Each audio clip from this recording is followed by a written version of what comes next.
Hello, I'm Shaun Roberts, Vice President of Sales at Great Performances, and today we're going to talk about agave and mezcal. Mezcal is a distilled alcoholic beverage. The word mezcal actually comes from the Nahuatl Mexicali, which means oven-baked agave. Today we pull mezcal from the heart of the agave plant called the piña, and the process pretty much is the same as it has been for over 200 years. Today we're going to make the Pineapple Mezcal Margarita. What you'll need is a ½ ounce of fresh squeezed lime juice, an 1.5 ounces of mezcal, a ½ ounce of simple syrup, and a little bit of pineapple puree. If you can't find any pineapple puree, it's okay to use pineapple juice.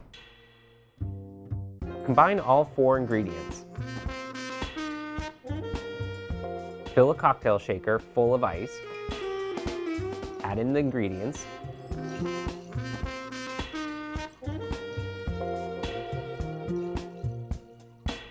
Shake for 45 seconds. Garnish with a brown sugar rim around the glass.